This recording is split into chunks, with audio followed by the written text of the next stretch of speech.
Oh, he's giving up seats for Ron's wife and granddaughter. There we go.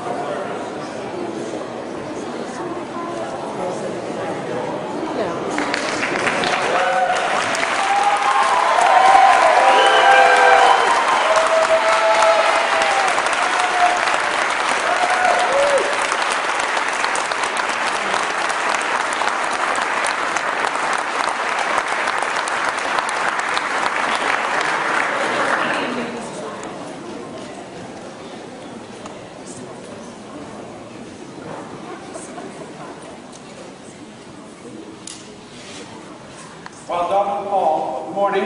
Good morning. It's great to see you all here. I probably don't need this, but that's what my wife says anyway. A couple of housekeeping details. Dr. Paul is going to make a 20-minute presentation. There'll be a short Q&A, about 10 or 15 minutes.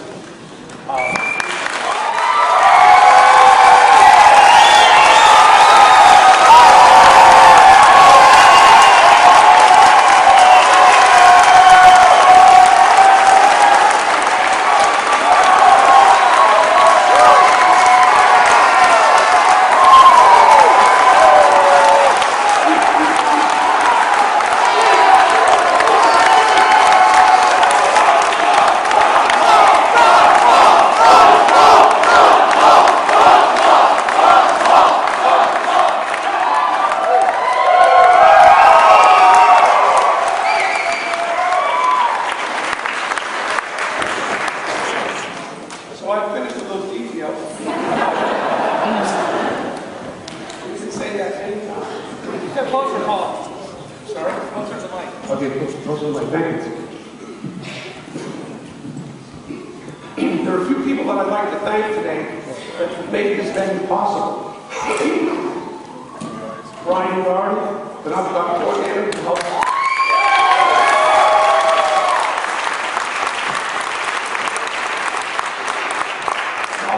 Captains of Bangor and their supporters. Sam Cambridge, who was very instrumental in motivating the troops. He's a pilot. Last time I talked to him, he was in Dallas, Texas.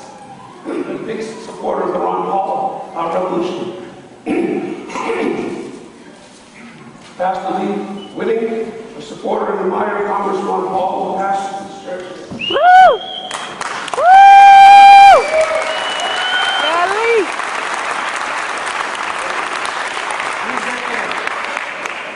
Lee, raise your hand. Hey.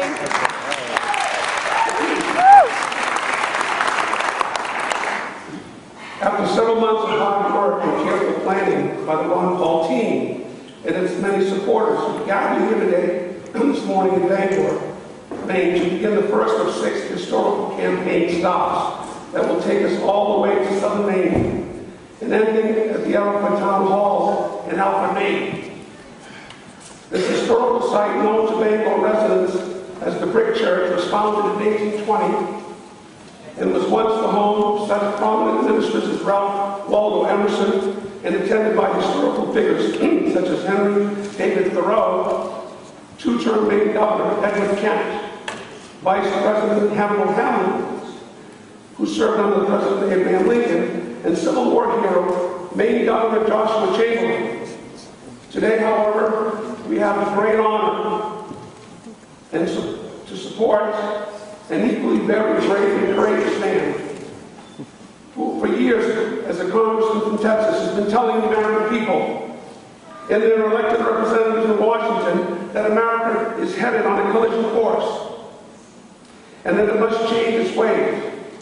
Repeatedly, this congressional statesman and presidential candidate has courageously warned America that it must clean its house and return to its constitutional form of government.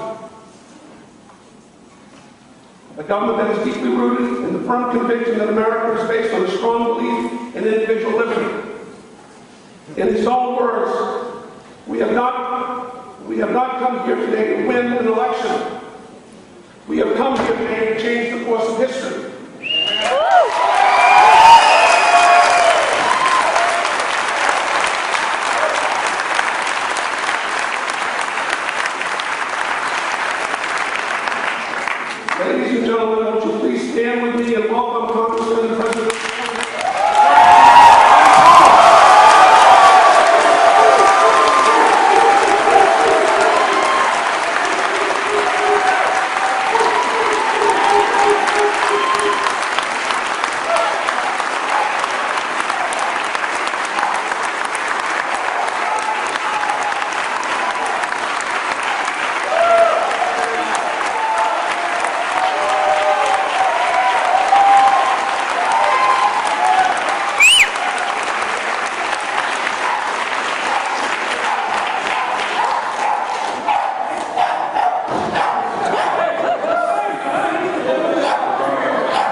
move it if it hasn't already been towed, okay? Christopher Mayhew, you here? Yeah. Okay.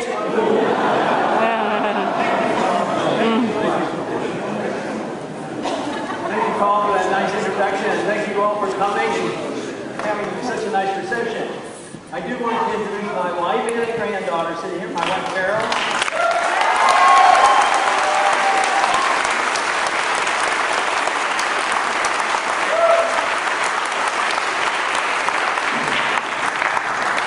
Right before I came in, there were a few people from the press, and they asked me, "We know you didn't come here for the weather." And I'm not so sure. My wife and I were raised in the north. We were raised in Pennsylvania.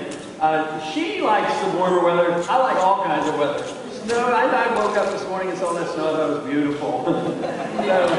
But we didn't come for the weather. That is true. And we didn't leave Florida for the weather. We came where the action is.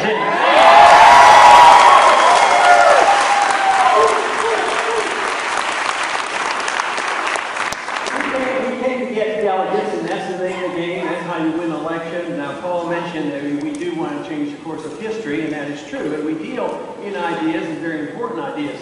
But I've also discovered the best way to promote ideas is to win elections, too.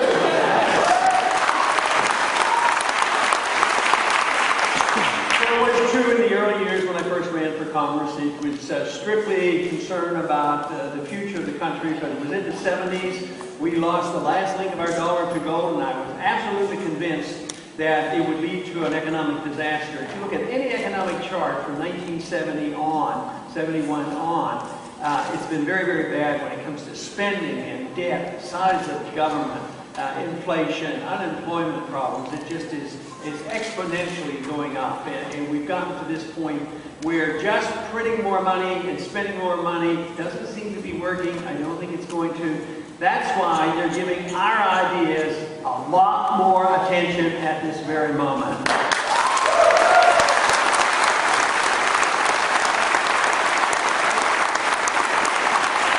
I think it was Gandhi that said that first they will ignore you, and then they will laugh at you, and then they will fight you. But, you know, I'm starting to suspect, even with the last night's debate, they're starting to respect what we're talking about. You know?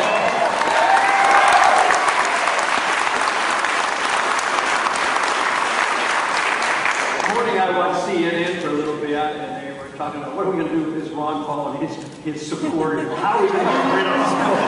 But they did come to the conclusion that we are very, very significant, but they want us to go away, but they don't want to offend us. Now, how are they going to manage that? They say we'll hang around for a while longer. That's what I'm saying.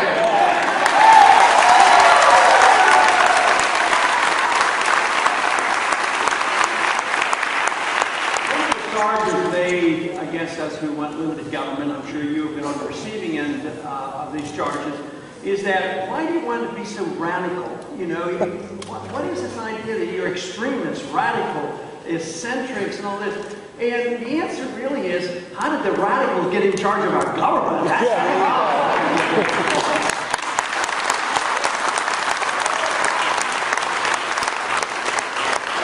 because we want changes, they want to make it sound terrible. But what's wrong with balancing the budget? Is there anything wrong with that? That sounds like a pretty good idea to me. We have to do it with our own budgets, but federal governments, they think that they can spend forever and keep doing.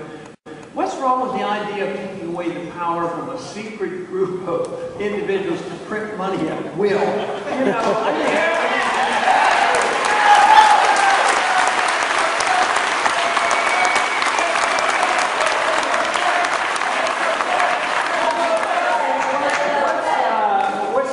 about following the Constitution. That sounds like a pretty reasonable thing to do.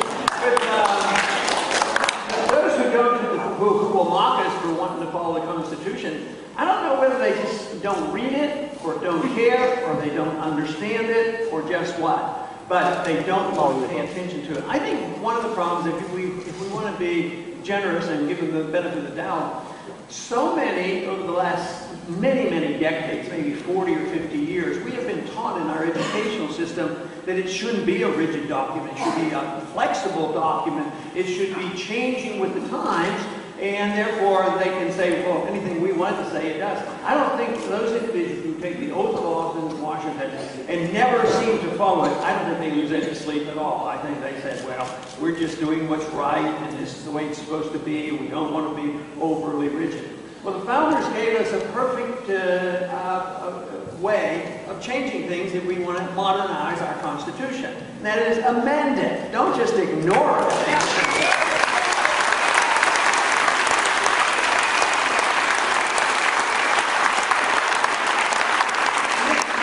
is where the crisis has come from. We as a people have allowed our politicians and our courts in the executive branch as well as the legislative branch to just plain out ignore the Constitution. So we are acting outside the law. We don't have law right now. For instance, it's been 50 years or so that the federal government has been involved in public education.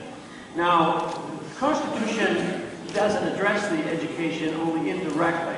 It implies that the states and the individuals and the churches would work this out among the states.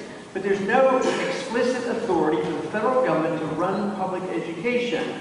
Therefore, we shouldn't even have a Department of Education.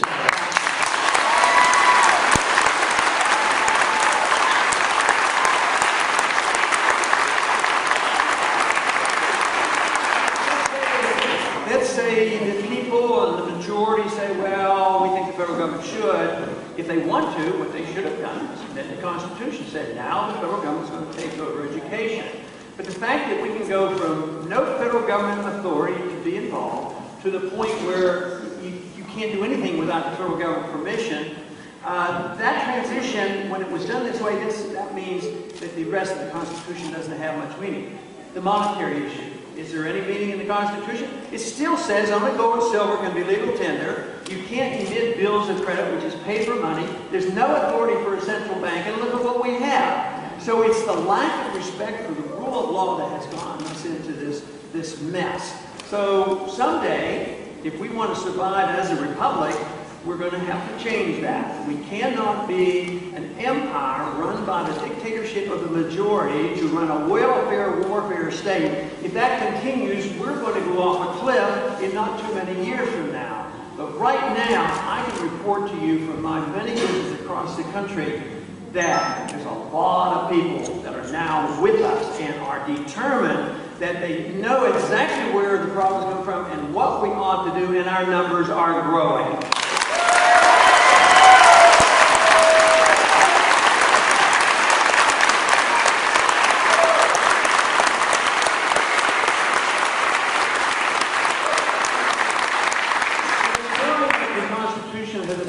Obviously in the monetary policy and the entitlement system, we as a nation have come around to the acceptance that an entitlement is a right. An entitlement sounds pretty good. I mean, if you're entitled to something, it sounds like a right, but it's all mixed up. We as individuals are entitled to our life and to our liberty, but we're not entitled to somebody else's life or liberty.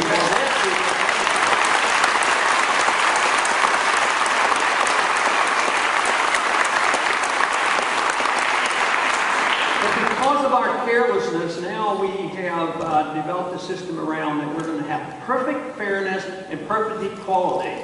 It's something that is a goal of socialist communist nations. Perfect equality can be achieved, and it has been achieved in some of those nations, but it's usually by downgrading, putting everybody down into the poverty level, destroying all their rights. Yes, they're equal, but they're equally harmed by what the government has done. What we want to do is make the emphasis on individual liberty. Everybody deserves their life and their liberty. It should be guaranteed by the government. It comes from our Creator in a natural way, and it does not come from our government.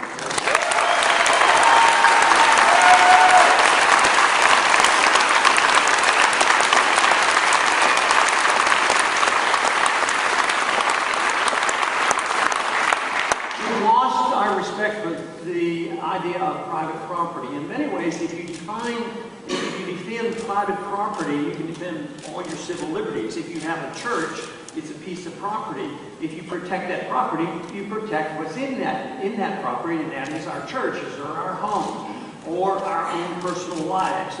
If that would be protected, then we would be much better off. But what has happened today, because of this idea that we're going to have perfect equality, we've also believed, and have come to the belief, that we can have perfect safety. And of course the founders, and especially Benjamin Franklin, warned, if you're willing to give up your liberties for safety, you're neither going to be safe nor are you going to be free.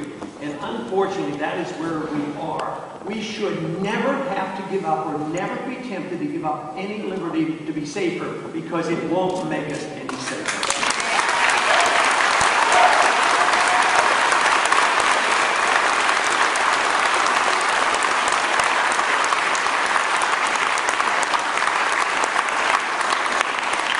Been a dramatic change in direction in these attitudes, although they've been gradual over many, many decades, maybe 70, 80, 90 years. It's been dramatic in the last 10 or 12, especially since 9/11. Because of the horrors of 9/11, people were very concerned, but they were too willing to give up their liberty. All you have to look, if you just see the demonstrations and the pictures of what happens by TSA agents at the airport, how in the world could we survive if we put up with these illegal, unconstitutional searches and prodding of our bodies and x-raying of our bodies, where it hasn't made us any safer whatsoever? That we need to change.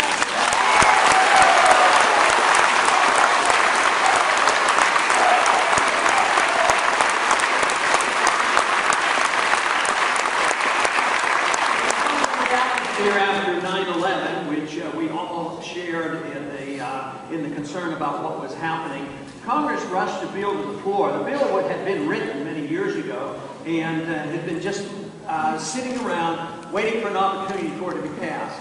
And within a week or two, it was brought to the floor, rewritten, updated, a very, very detailed piece of legislation, 800 or 900 pages, 1 hour of debate, and it was vote up or down, yes or no. It was called the Patriot Act. The Patriot Act should never have been passed and ought to be repealed.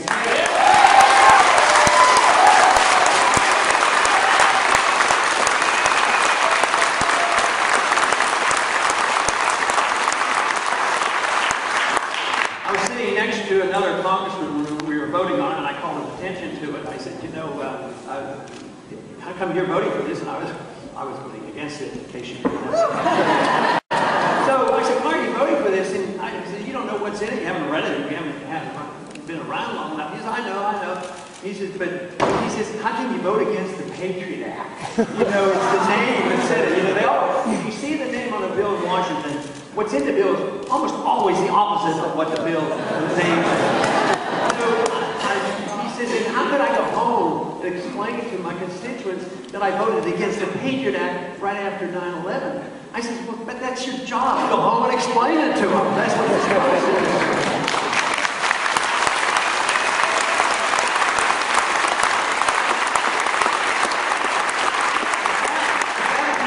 Called Repeal the Fourth Amendment Act, it wouldn't have passed. Anyway, it sailed right through.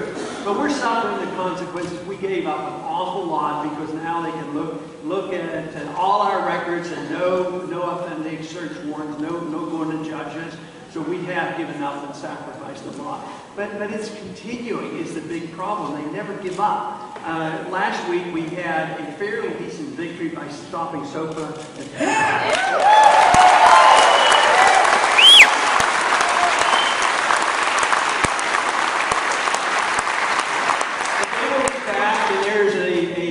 that the president has just signed that has a lot of this same stuff in there. And let's hope our senators know not to ratify that treaty because it's going to do some of the same things in controlling the internet.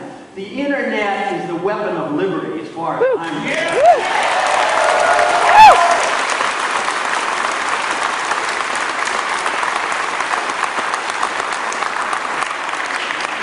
There's a continuous attack on our personal liberties and the undermining of our constitutional protections. Take the National Defense Authorization Act. Anybody ever hear about the problems we have with that? That is a bill that put a provision in there saying that the military now has the authority to arrest any American citizen that happens to be a suspect because he was associated with or was at a meeting or visited a website that he might be involved with terrorism. So, well, sure, there's nothing wrong with looking for suspects and getting proper procedures and getting search warrants and checking things out. But to say that an American citizen can be arrested by the military, which means posse comitatus will be repealed, and not only that, the individual American citizen can be held indefinitely and denied even to talk to an attorney. That is not the America that I want to live in.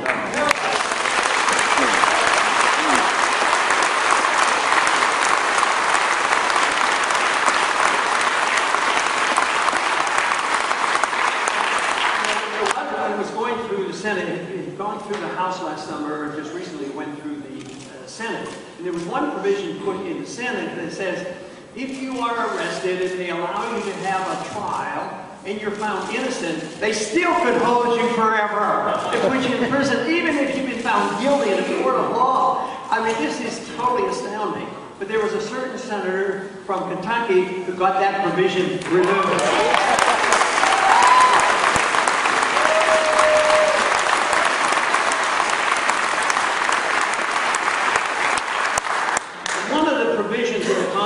That would, if it would be followed, would save us a lot of grief and a lot of suffering. And that is, how do we go to war? This was one of the reasons we had a revolution. This was one of the reasons that they didn't want the king or the executive branch to go to war without permission of the legislative branch, which meant the body closest to the people. And it said that we cannot go to war unless there is a declaration. Can you imagine how many tragedies could have been prevented since World War II if we had just followed that law and said, don't go to war? And that's one thing I absolutely will promise. We will not be going to war at any whim, and it will only be done for national security reasons with a full declaration of war where you declare it, you win it, and you promise.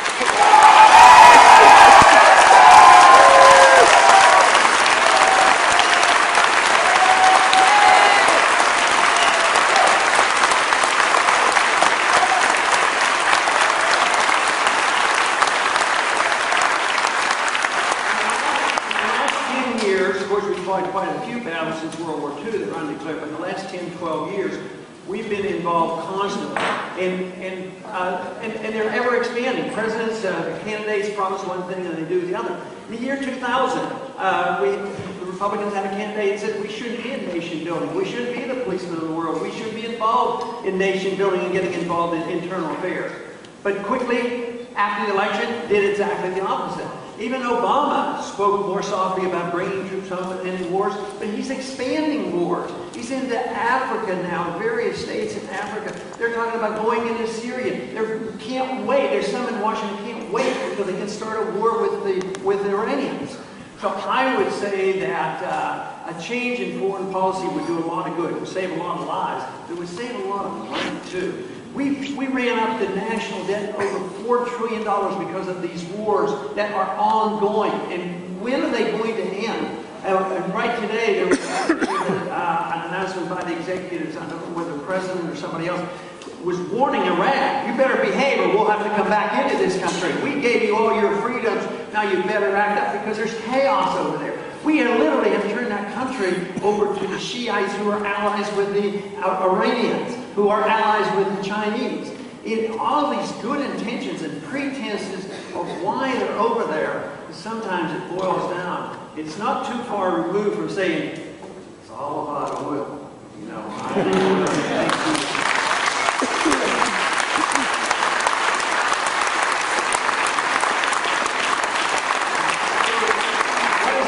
what is the solution now? We're involved over there, and how do we resolve this, and how do we get out of it?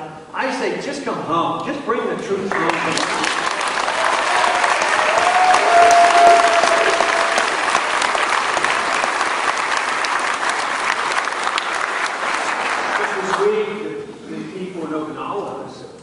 We're tired of it. Why don't you go home? Why do we have to be in Okinawa? In Japan? Why do we have to be in South Korea? South Korea's GDP is probably 20 times greater than North Korea. And you know, they can take care of themselves. In the same way with Germany, why don't we subsidize their welfare state by providing for their national defense, putting thousands and thousands of soldiers over there, and they spend their money into their economy. I say bring those troops home, let them spend their money in this economy.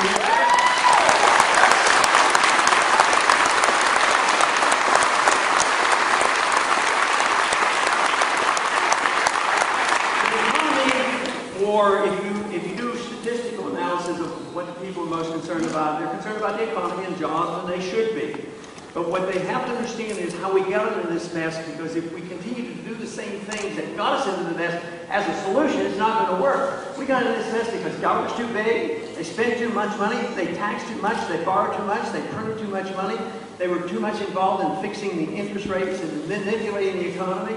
So we get into the crisis that was predictable. The bubbles were readily apparent. We saw the housing bubble there, and the housing bubble burst. So what are they doing? They're spending more money, they're printing more money, they're regulating more, and then they wonder why it's not getting any better. Because they have to, when you get into trouble like this, what you have to do is allow corrections to come. The market says there's too much debt and too much overbuilding. Well, you have to pause, you have to liquidate debt, and you have to get supply-demand back in balance. And we're not doing this. But instead of allowing the debt to be liquidated and wiped off the books, where the big debt was on the financial markets, the Fannie Mae's and the Freddie Macs and the mortgage companies and the banks that were into the derivatives business, they were all going bankrupt. They said, once again, fear, build up fear in the hearts of all the people. You know, we're going to have a depression. We're going to have a depression. We have to bail them out. So what did they do? The Congress passed TARP funds. The Fed got involved in $15 trillion worth of credits. And what happened to the debt? It wasn't liquidated. The debt was bought from the people who had made all the money. They got bailed out. The debt was dumped on us, the middle class. The middle class lost their jobs. The middle class shrinks. They're getting poorer, and they lost their houses. This is upside down. You know, and some people come conclude, and I think I mentioned this a little bit in the debate last night about, well, what the solution is just tax the rich. You know, people who are rich, if we tax them, we can solve our problems. Well, it's not quite so simple as that. If somebody's rich because they provided a great service for us, and we made them rich because we buy their product, and they got no benefits from the government and no subsidies, they are being rewarded because we, the consumer, are rewarding them. But the rich right now are the individuals who have benefited from the inflationary system, the transfer of wealth from the middle class to the wealthy, and the people who got benefits from the government contracts and all the bailouts.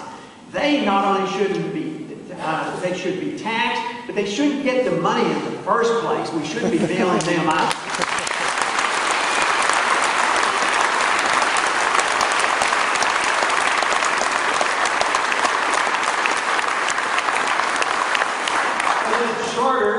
To make the point about cutting spending, I would cut spending by $1 trillion the first year. That's what we're doing.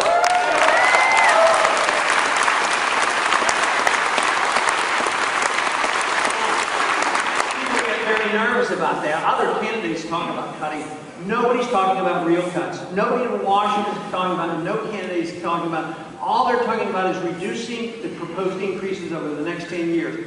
You know, the automatic cuts that came from the fiasco of last summer and the failure of the super committee, which was a super mess, the $1.2 trillion is over 10 years. So that's a little over $100 billion a year cut of proposed increases. Not real cuts, proposed increases. That means that the proposed deficit of $9 trillion is going to be $8 trillion.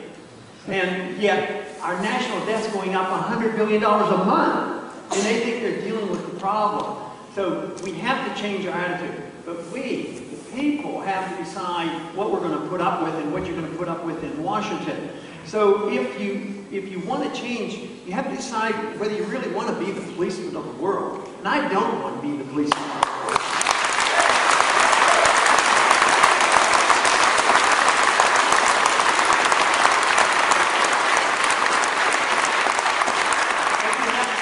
Whether or not you want to be into the entitlement system, the government just by running up debt and printing money will take care of everybody. I think the housing fiasco demonstrates that even the well-intentioned who wanted to make sure everybody had a house, it didn't work out that way. We enriched the wrong people and bailed out the wrong people. The people we were trying to help with this program ended up losing their houses. But in my proposal in the budget, spending this $1 trillion, actually I put provisions in here to try to protect the neediest and the ones who become the most dependent on government. Those under retirement, those who were promised their Social Security checks, those who were enticing to government medicine. So I would want to protect Social Security, and it can be done if we change our attitude about government. We could protect Social Security, we could protect the medical benefits for both the elderly and the children and some of these Medicaid programs, but they would be high on the list for protection. If we don't do that, everything's going to go down the tube because you're going to have runaway inflation and these programs will fail. Because the more you write the checks and send the money out to the retirees, Social Security, the less they buy. The retirees are already know that their standard of living is going down because their cost of living is going up. And that could get much worse. So that's why we must cut. But there has to be priorities. I mentioned Department of Education. I have 5 departments that I would cut. I'd go back to 2006 baseline budgeting. You could save the money. We could work our way out of this. But it would not be easy. But I don't see it as a sacrifice. I wouldn't come to you and say, well, I know the answer here, and every one of you have to sacrifice. I think the people who have to sacrifice are the ones living off the government. That's the ones that have to sacrifice.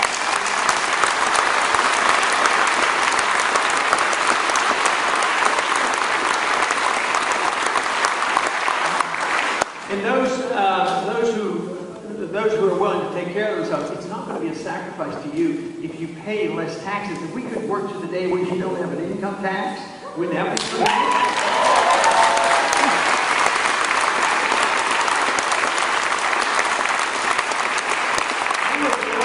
We were born in our early history to be careful. A republic is not going to be protected unless the people really want it. It has to be a moral and a religious society that would protect a true republic and protect freedoms.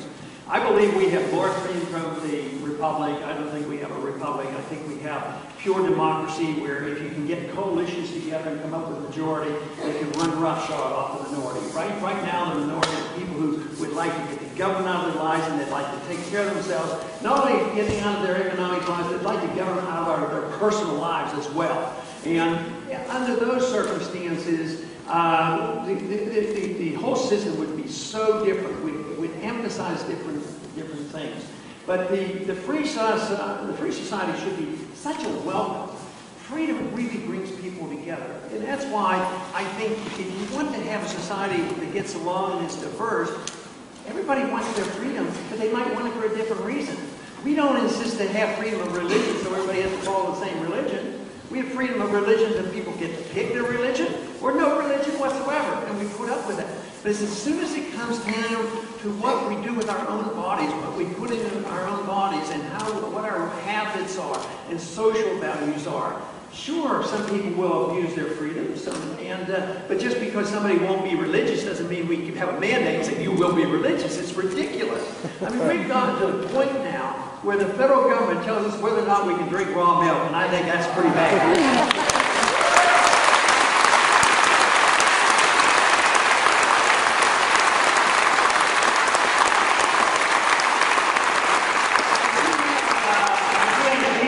Religious freedom, and that's a pretty important freedom. We determine our eternity with that particular freedom. And we know about intellectual freedom. We're allowed to read books and study different subjects.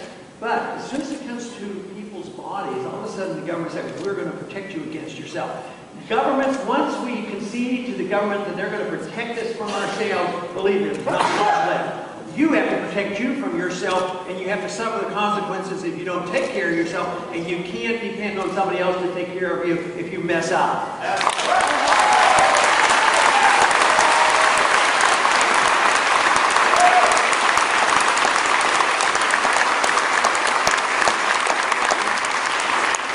You know, I've gotten a little long-winded because we want to get a few questions in, but let me just finish on a very positive note. Because I've been talking about these issues for a long, long time. I got involved in the 70s. I was in and out of politics and did a lot of medicine too.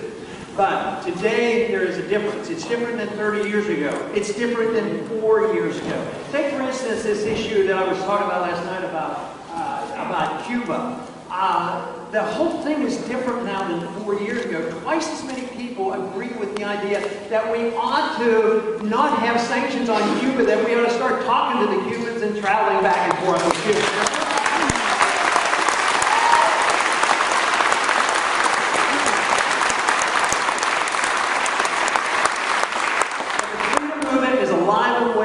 Growing now. I used to think of it as a few young people and a remnant. Now the remnant is coming alive, and the number of young people joining the cause is growing by leaps and bounds. The momentum is there, and it's not going to be easy because those who have the power and the control will cling to it, and that is what's happening in Washington. Everybody's clawing away at a pie that is shrinking.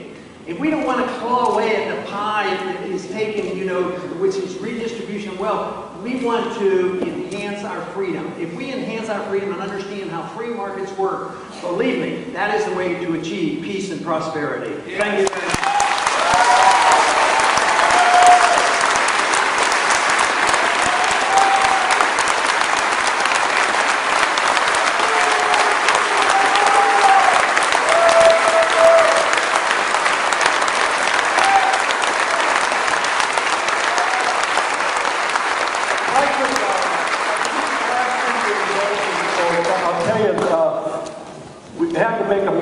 Decision here regarding Q&A and or trying to get some photos in, and we've chosen to go with the photos because I know for a lot of you folks it might be the first time you're seeing the Congress. We might at least like to say hi to them as we do this. And what we're going to do, we've got about a half an hour, and I'll take the blame for the shortness of time, but he's trying to get to as many places as you can during this trip. You've got your caucuses coming up, and we want to get us to every place we can get. So what we want to do is this.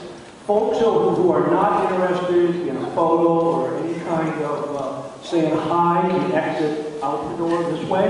Those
Okay, good. You're up. Thanks. Hello there. Hey, how are you? How you doing, buddy? Over here, Nugget. Here we go. Right up there. Did you get it? Thank you. Thanks for coming. Yep, thank you. Good one. Thanks for coming out. Thank you. Thanks for coming. Thank you. Yep, thanks. Thank you. Yep. Hold my hand.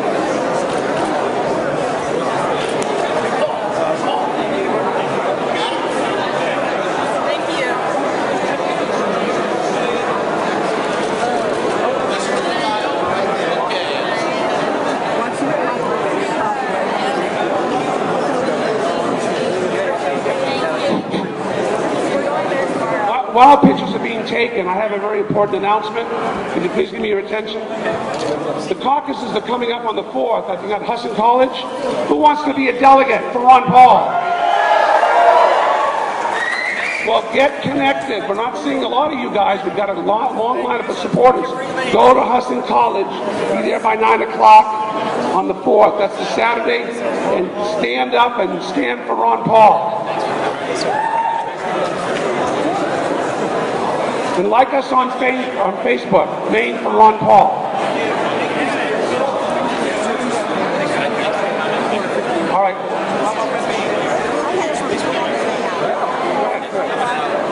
We have an individual here who will give you specific information.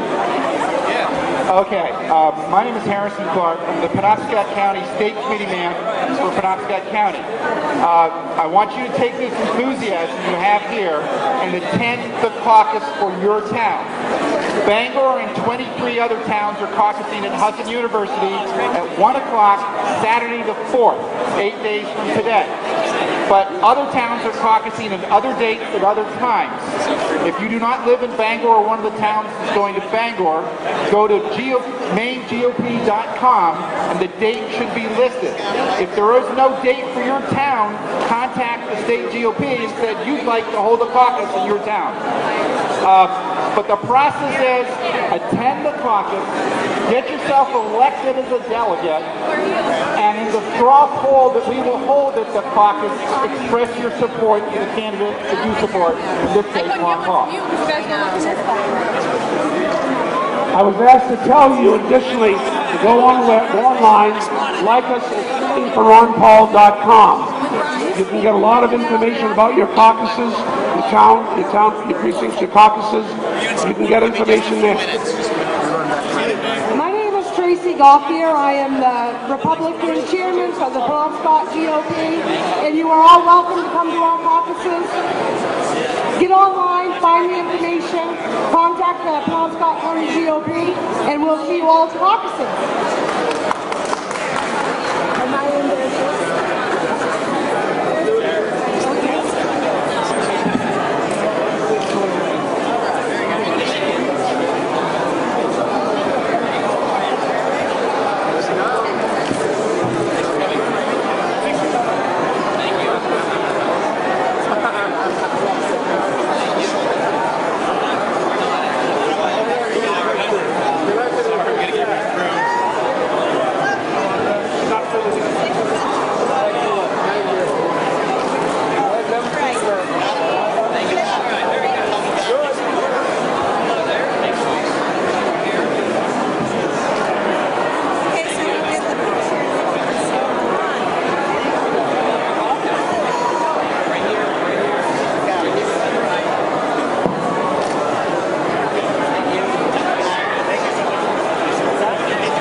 Just another reminder that these photos will be uploaded to a Flickr account.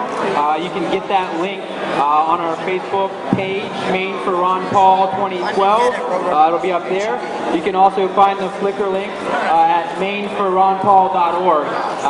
And then when you do find your link, share it with everybody that did leave so they know where to find it. Thank you.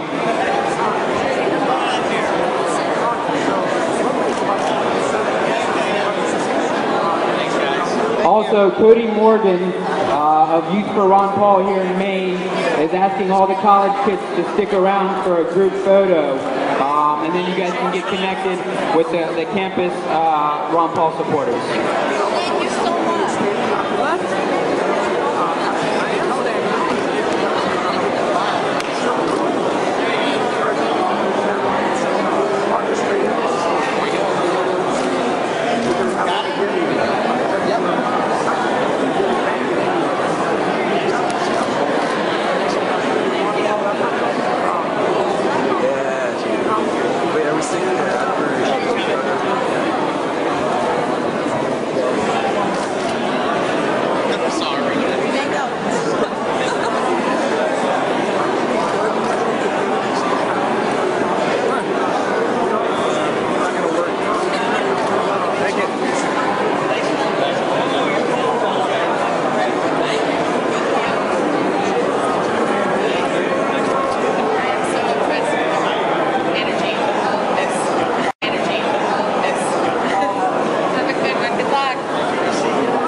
This came out good. Oh, shit. By the time I got Mike on the show, by the time I got the next song.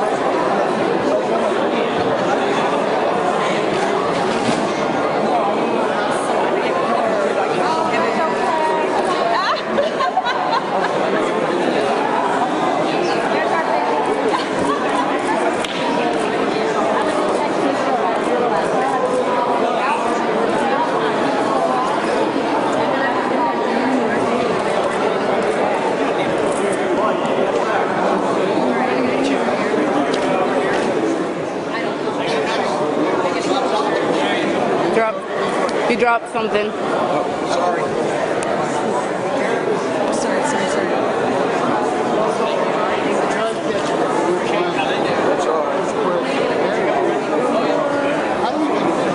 Hey, are these pictures going to be on his Facebook page? On Flickr. Flickr? I think just Google Flickr Ron Paul. I don't know if they're going to post it to Facebook, but they said Flickr. You can probably just Google Ron Paul and Flickr. Yeah. All these people are going to be on camera. Yep.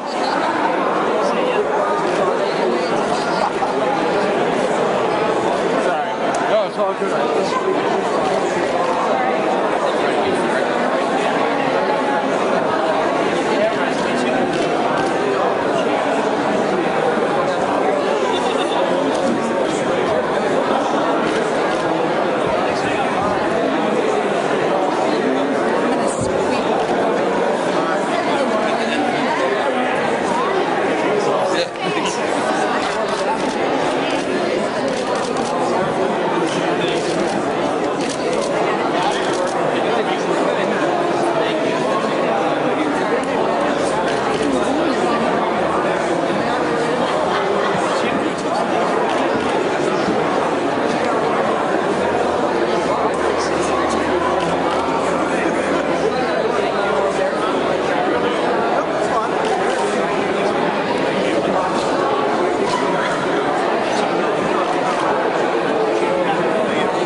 I'm looking at the guy with like a phone.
Introduce yourself to him. Have you already talked to him? No. Oh, no? Are you getting in line? The last one. Thank you for coming.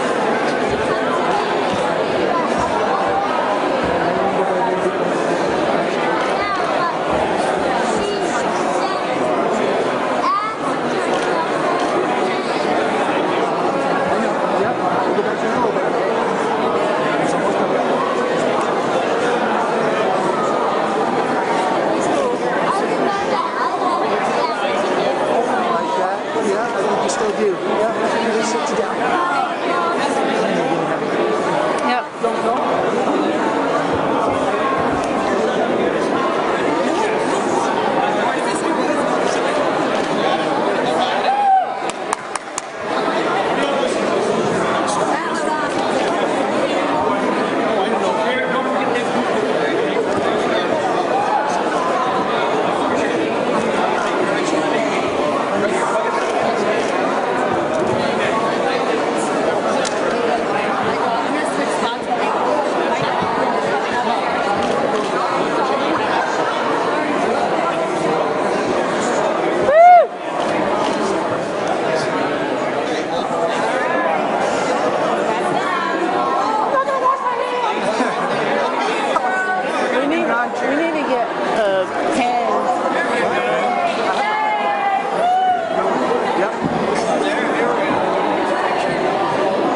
You can dig in my purse for a piece of paper.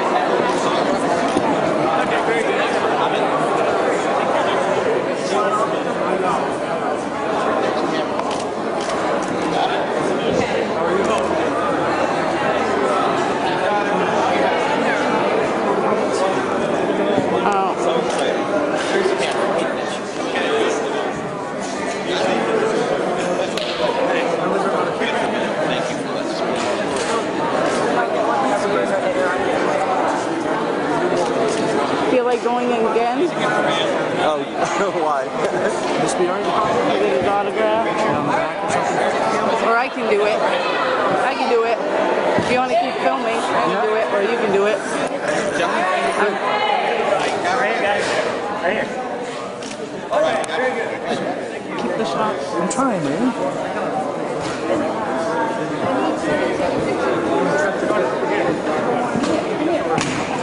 See, this is a card. You came out under adverse circumstances.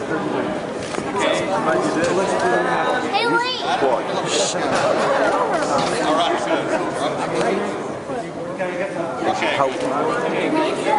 Can you sign this for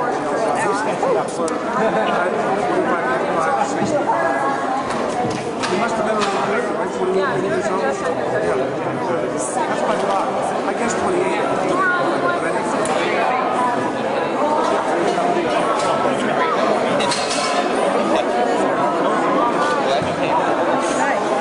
Any chance you want to give this to Dr. Cobb? All the people here. I've been getting everybody to sign it.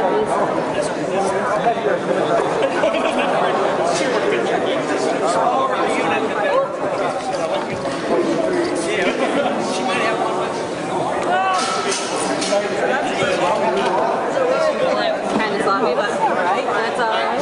Can you give that pen to him? Yeah. Hurry up, right?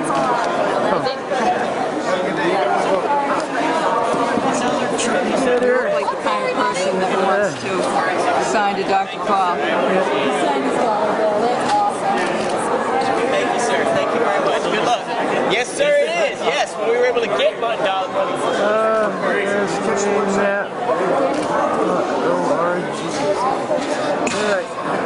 Thank you.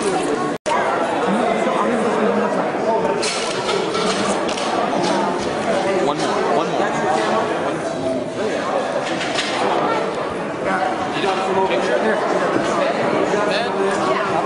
He's got one.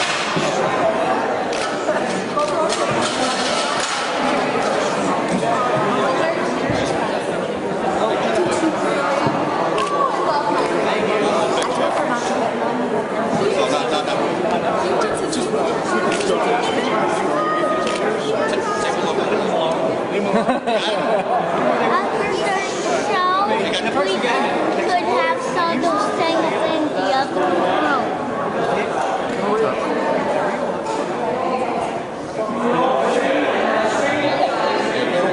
Alright, folks, we gotta get moving.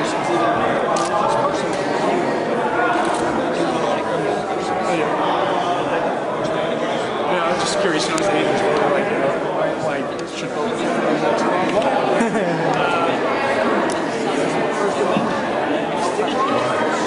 Alright, we gotta go. Yes, thank you very much. I guess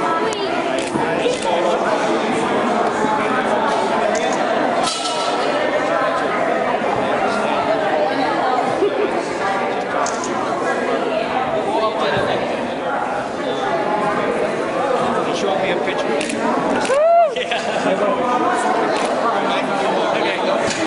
One more. That's fun.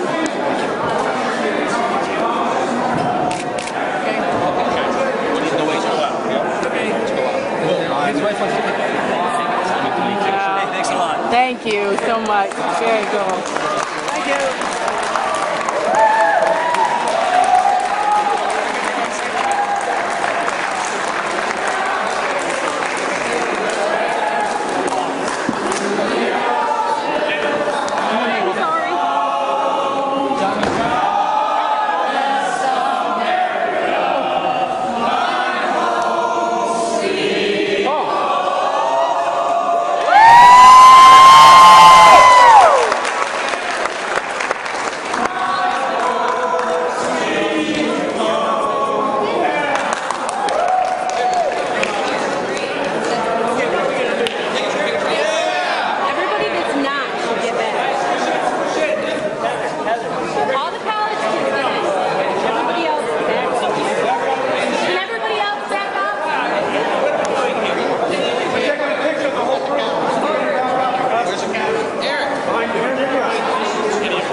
You go there? There, check out. Tell me when you get it there. Got it? What's the other one? Got it. There we go. Yeah, okay, good. Got it. Thank you.